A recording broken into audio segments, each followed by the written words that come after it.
আসসালামু আলাইকুম প্রিয় দর্শক, welcome back to my channel Fatema Akter and family vlogs. আশা করছি আপনারা সকলে আল্লাহর রহমতে ভালো আছেন, আমিও ভালো আছি। প্রিয় দর্শক, দেখুন আপনাদের জন্য আজ একটা গরুর মাংসের সহজ হাতে মাখা একটা রেসিপি দেখাবো। প্রিয় দর্শক, আমরা তো মাংস অনেকক্ষণ তেলে কষিয়ে নেই, অনেক সময় পেঁয়াজ কষিয়ে নেই, মশলা কষিয়ে নেই, এতে আমাদের অনেক সময় লাগে। আজ আমি আমার মাংসটা হাতে কষিয়ে রান্না করব। এই রান্নাটা আরও নর্মাল আমরা কষিয়ে যে রান্না করি তার চেয়ে আরও টেস্টফুল হয় যদি আপনি সুন্দর মতো মশলাগুলো এতে অ্যাড করতে পারেন। আর সিস্টেম মতো পানি দিবেন, যেন অধিক না হয় আবার একটু কমও না হয়, আপনি যেমন খান তেমন। দর্শক দেখুন, আমি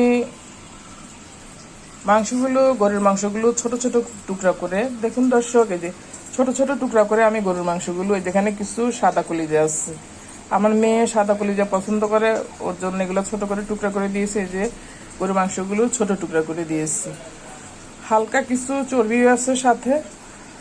দেখুন দর্শক, মাংসর ছোট টুকরা করলে মাংস খেতে সহজে, অনেকের চিবাতে কষ্ট হয়, সেই কষ্টটা ফিল করে না, তাই আজ আমি ছোট করে দিয়েছি মাংসগুলো।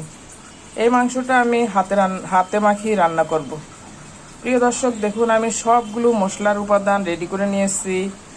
আমি এখন মাংসটা কিভাবে রেডি করব এবং কিভাবে এটা রান্না করব প্রসেসিংটা দেখে নেন। দর্শক দেখুন, আমি মাংসগুলো ধুয়ে নিয়েছি, পানি ঝরিয়ে নিয়েছি, দারচিনির টুকরো দিয়েছি 3টি। দারচিনির টুকরো আপনার মাংসটাকে স্যান্ড করে ফেলবে, মাংস একটা সুঘ্রাণ হয়ে যায় সহজে। আমি অনেক সময় দারচিনি ভিজিয়ে রেখে ব্লেন্ডার করে দিয়ে দিই, আজকে আর আমি ব্লেন্ডার করলাম না, আজকে আমি সহজে রান্নাটা করব। আমার ছেলে আজকে চলে যাবে বাসা থেকে, হলে ওর জন্য আজকে মাংস রান্না নামিয়েছি। আবার ভাবলাম যে এটা হাতে মাখিয়ে করব, আবার মাংসের পিসটা ছোট করে দিয়েছি। 2 দিন আগে মাংস রান্না করেছিলাম, পিসগুলো বড় দিয়েছি, আমার কুটার সময় ছিল না, তখন বড় বড় পিসগুলো দিয়ে দিয়েছি। দেখলাম যে বাচ্চাদের খেতে কষ্ট হয়েছে, 1 পিস দিলে ওইটা ছিঁড়ে খেতে কষ্ট হবে, যে আরেক পিস দিও না, 2 পিস দিলে আর নেয় না বড় পিস দেওয়াতে।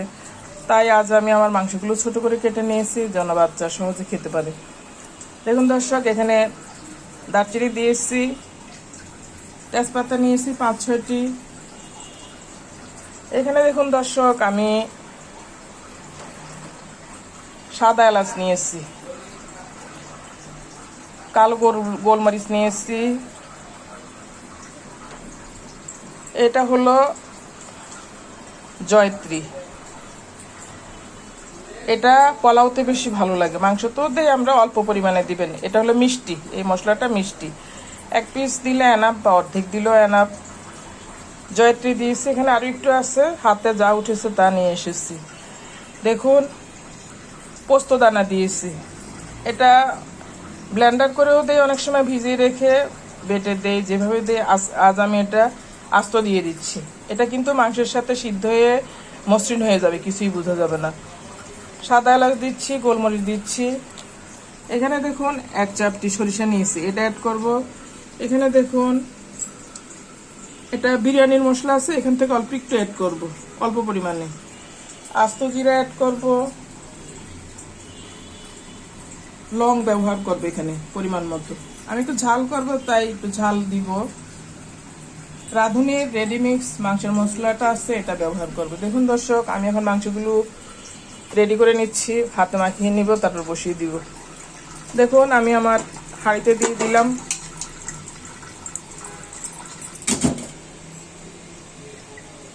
এভাবে মাংস রান্না করলে আপনার ইজি মাংসটা হয়ে যায়, আবার কষ্টও কম হয়, আবার এটা তেল পুড়ে যায় না, মশলা পুড়ে যায় না, এটা কিন্তু খুবই স্বাস্থ্যকর। আপনার মশলাগুলো ফ্রেশ থাকবে, তেলও ফ্রেশ থাকবে। একটা কথা বলি প্রিয় দর্শক, আমরা অনেকে এখন আমি দেখছি কলিজা, কালো কলিজাটা কেটে ধুয়ে গরম পানিতে সিদ্ধ করে পানিটা ফেলে দিয়ে তারপরে রান্না করে।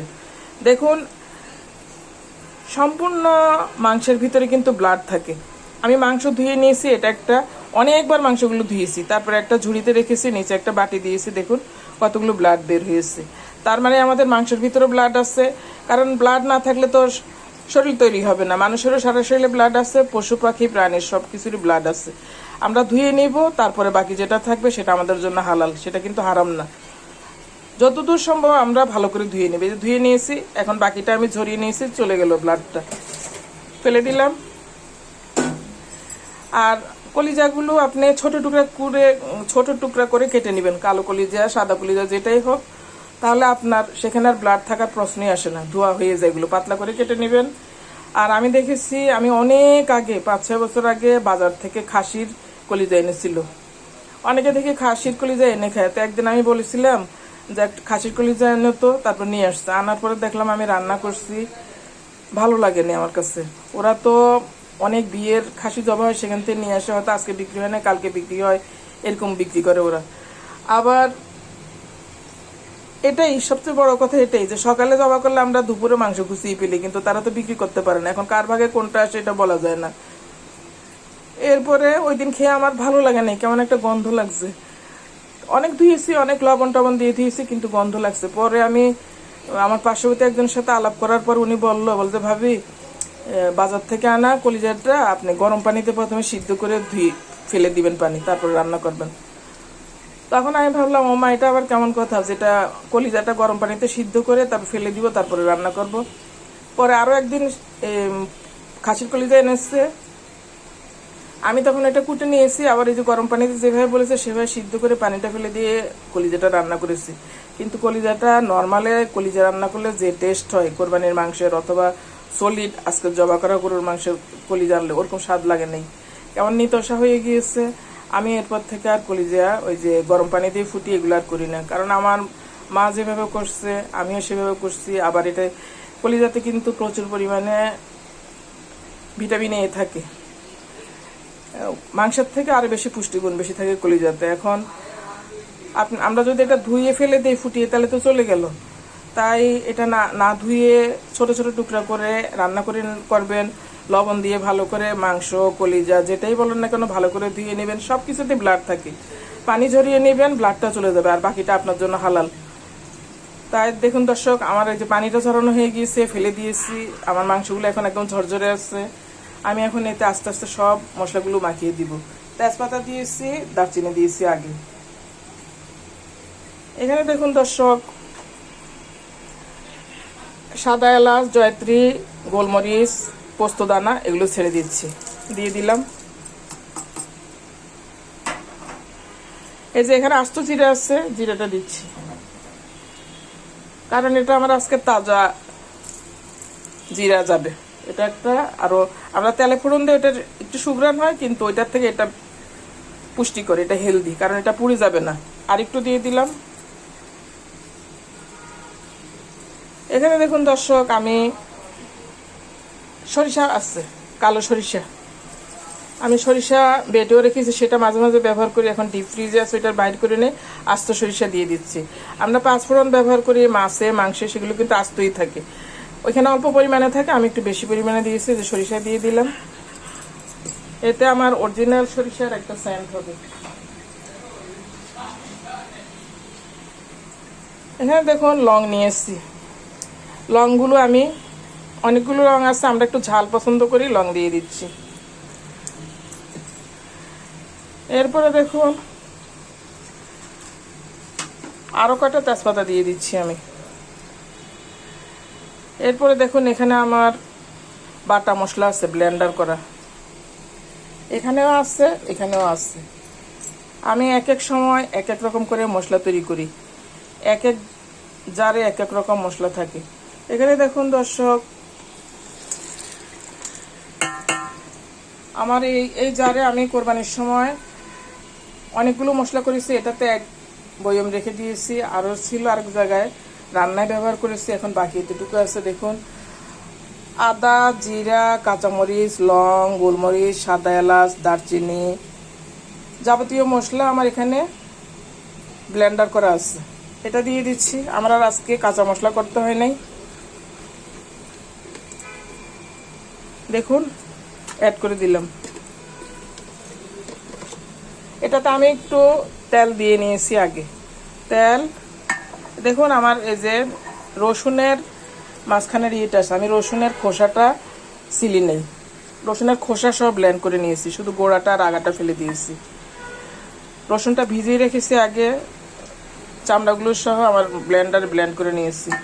এতে মশলাটা আরও সুস্বাদু হয়, কারণ উপরের পাটটা প্রথমে বের হয়, উপরের পাটটা প্রথমে বের হয় রসুন থেকে, ওইটা পক্ত হয়, ওইটাতে সুঘ্রাণটা বেশি থাকে। আর রসুন, পেঁয়াজ, সব কিছু, আদা, তাই খোসা না ফেলে যদি আপনার ব্লেন্ডার জারে বাটা যায়, একসাথে ব্লেন্ড করে নেবেন।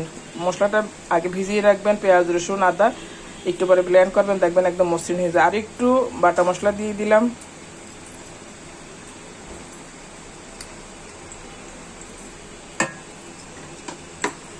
এই জারটা থেকে অনেক সুঘ্রাণ বের হচ্ছে, মানে এখানে অনেক মশলা আছে তো, গরম মশলা, জিরা। আর এখানে দেখুন, এখানে আমার একটু পেঁপে আছে, পেঁপের খোসা আছে, একটু কাঁচা কলা আছে, এখান থেকে আমি একটু দিব। দেখুন এটা দিয়ে দিচ্ছি। এই যে সবুজ ভাব আছে, একটু কাঁচা কলার খোসা আছে, তারপরে পেঁপে আছে, পেঁপের খোসা আর একটু কাঁচা কলা আছে সাথে। দেখুন দিয়ে দিচ্ছি। এখানে একটু ভেজিটেবল গেল। দর্শক দেখুন, আপনি যদি স্বাদ খেতে চান তাহলে আপনাকে ঘরে থাকতে হবে। যখন আপনি রান্নাটা হবে সেই সময় আপনি ঘরে থাকবেন, তাহলে আপনি স্বাদ রান্নাটা খেতে পারবেন। আপনি যদি 2 দিন 3 দিন বাইরে থাকেন, তাহলে ঘরে যে রান্নাটা হয় যে বেলা, সে বেলা কি 3 দিন পরে কি আপনি সেই রান্নাটার স্বাদ আর পাবেন? ফ্রিজে রাখলে অথবা নিচে রাখলে তো আরও জাল দিতে হয় বারবার। দেখুন দর্শক, মশলাটা দিয়ে দিচ্ছি। এখানে পেঁপে আছে আর কাঁচা কলা আছে, অনেকটুকু দিয়েছি।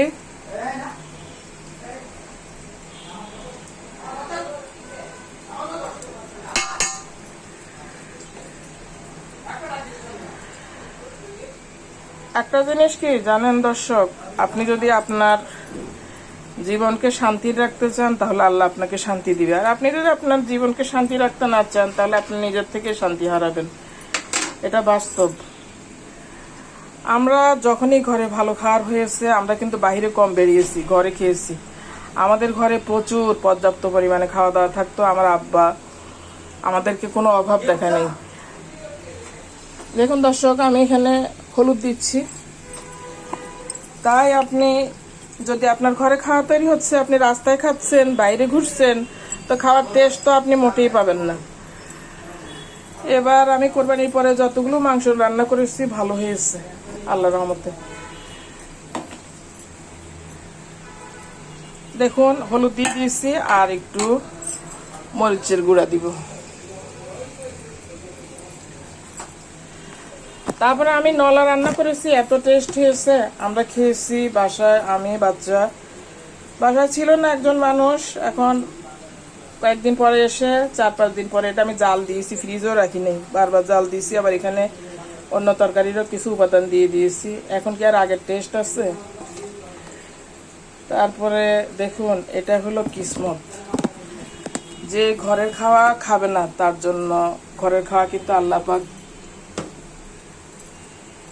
ভালোটা রাখে না তার নসিবে। বাইরের খাওয়া খাচ্ছে, তার ঘরের খাওয়ার দরকার নেই। আমরা কিন্তু অনেক টেস্ট করে খেয়েছি।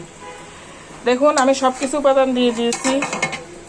এখানে দেখুন এই যে সরিষার তেল আছে, এটা অ্যাড করে দিচ্ছি। তেল বেশি দিব না, কারণ আমার এখানে চর্বি আছে সাথে, মাংসগুলোর সাথে। এখন 3-4 দিন পরে বাচ্চাদের আব্বু বাড়ি থেকে এসেছে, এসে আজকে নলাটা খেয়েছে 4-5 দিন পরে। তা আজকে বলতেছে নলাটা তো ঝাল হয়েছে বেশি। তখন আমি মনে মনে বলতেছি, বাসায় না থাকলে কি আর অরিজিনাল স্বাদ পায় মানুষ? বাসায় না থাকলে বাসার কোনো কিছুরই অরিজিনাল স্বাদ পায় না। যে বাসা থাকবে সে বাসায় সামান্য খাওয়ার হলো সেটা তার অনেক উত্তম মনে হবে, অনেক স্বাদ লাগবে, অনেক ভালো লাগবে। আমি কালকে রাত্রে শুধু কাঁঠালের বিচি দিয়ে ভাত খেয়েছি, আল্লাহর রহমতে আমার খুব ভালো লেগেছে। আবার অল্প একটু মাংস দিয়ে বা একটু ঝোল দিয়ে ভাত খেয়ে ফেলি, খুবই ভালো লাগে। এখন এটা হলো তৃপ্তি।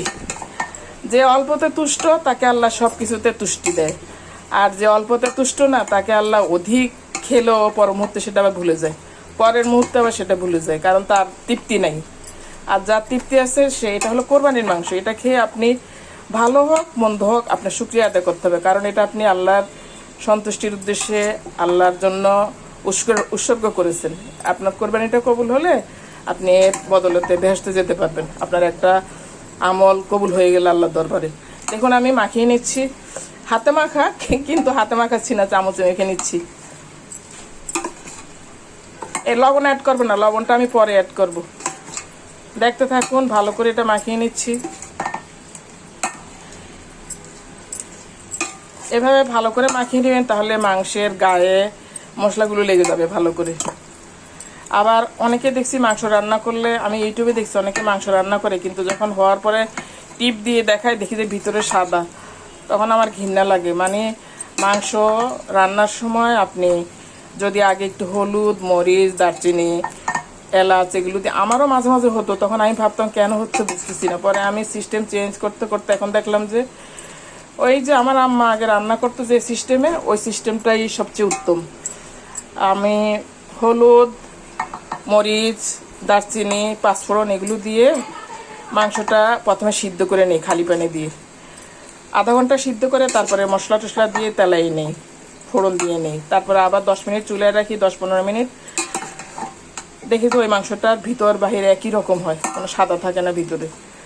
মাংসের ভিতরে সাদা থাকলে তখন দেখতে ঘৃণা লাগে, আবার ভালোও লাগে না। তাই এই যে হাতে মাখিয়ে এমন করে নেবেন। এখন কিন্তু আমি এটা পানি অ্যাড করবো না, এটা চুলায় বসিয়ে দিব। এমন করে করে নেবেন, আপনার মাংসর ভিতর বাহির একই রকম কালার হবে। সব মশলা দিয়ে দিবেন আপনার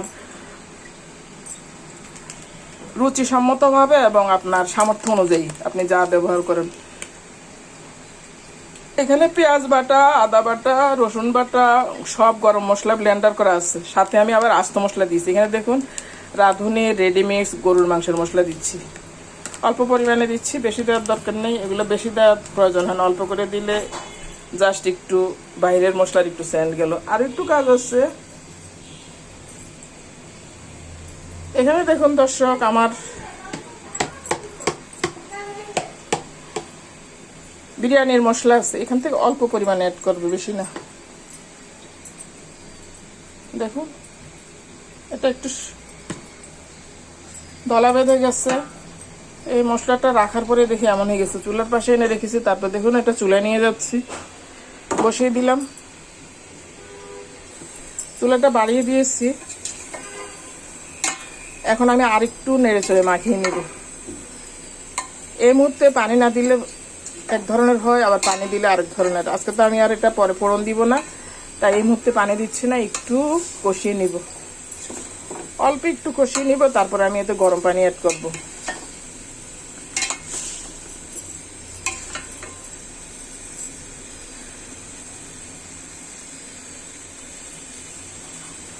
এখানে দেখুন বোম্বে মরিচ আছে বাটা, এখান থেকে একটু অ্যাড করব।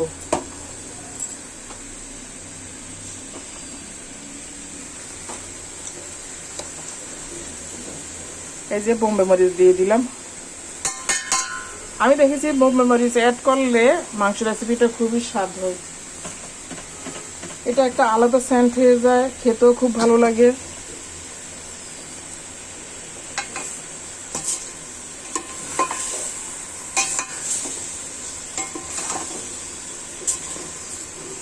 আলু দিব না, আমি এটা খালি রান্না করব। এবার ঈদের মাংসগুলোতে আমি একটা আলু দিইনি, আলু ছাড়া রান্না করেছি। আমি ভ্যারাইটিস উপাদান দিয়ে রান্না করেছি, কাঁচা কলা, তারপরে কলা গাছের ভিতরে থাকে, আমরা এটাকে বগুলি বলি, সেটা দিয়েছি। নর্মাল আলুর থেকে ওগুলো দিয়ে রান্না করলে ভালো লাগে বেশ, আবার খাওয়ার রুচিটাও থাকে।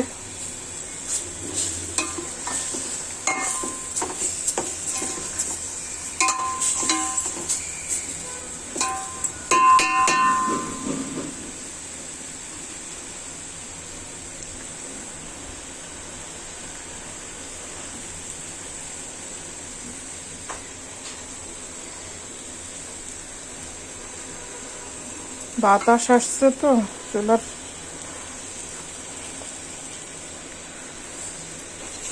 তাপটা গায়ে লাগছে।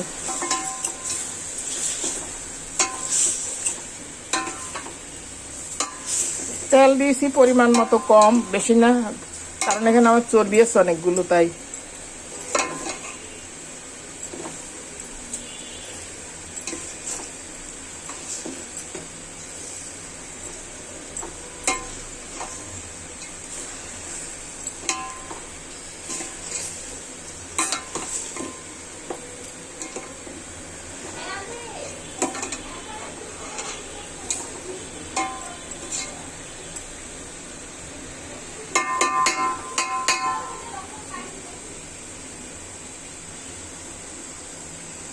দেখুন সব ধরনের মশলা সহ মাংসটা কেমন মাখো মাখো হচ্ছে।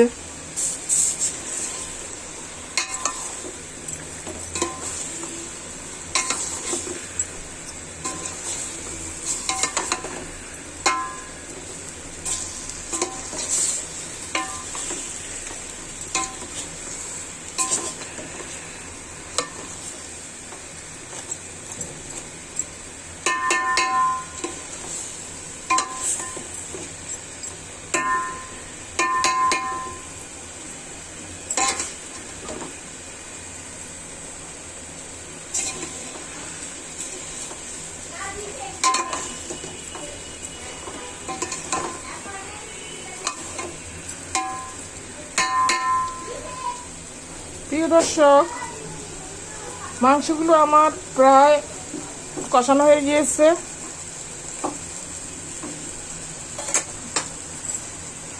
দেখুন দর্শক, আমি এদিকের চুলায় আপনার গরম পানি দিয়েছি, গরম পানি অ্যাড করে দিব এখন। এটা একদম গরম হয়ে ফুটে উঠেছে, এই পানিটা দিচ্ছি।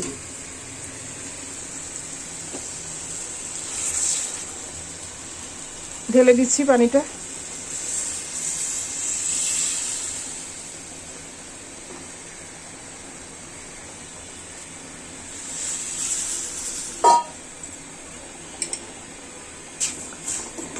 নেড়ে দিব ভালো করে।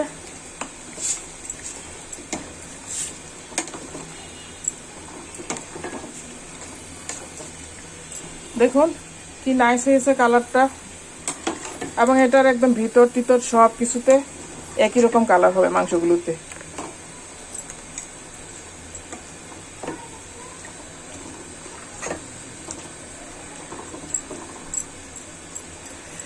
এখন লবণ দিব না, লবণটা আমি যখন এটা হয়ে আসে তার 10 মিনিট আগে দিব। আপনার এটা যখন সিদ্ধ 30 মিনিট সিদ্ধ হয়ে যাবে তখন আমি লবণ অ্যাড করে দিব। এখন লবণ অ্যাড করব না, লবণ অ্যাড করলে মাংস সিদ্ধ হতে দেরি হয়, মাংসটা কেমন শক্ত শক্ত হয়ে যায়। লবণটা সবসময় গরুর মাংসতে পরে অ্যাড করবেন। প্রিয় দর্শক, আমি এখানে একটা জয়ফলের 4 ভাগের 1 ভাগ দিয়েছি। জয়ফল দিলে মাংস সিদ্ধ হয়ে যায় দ্রুত। এটা আমি জানতাম না, আমি সব রেসিপিতে জয়ফল দিতাম না, আসছে কিন্তু দিতাম না, সময়ের জন্য ভাঙতে হয়, আজকে দিয়েছি। একটা জয়ফলের 4 ভাগের 1 ভাগ দিয়েছি।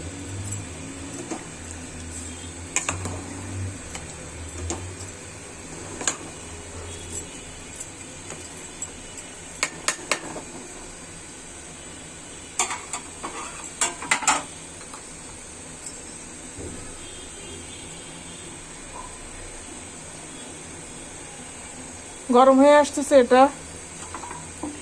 প্রিয় দর্শক, এই রেসিপিটা আপনার সহজে, আপনার আর এখানে থাকারও দরকার নাই। দেখুন আমার এটা কষানো হয়ে গেছে ভালো করে, পানিটাও ফুটে আসতেছে।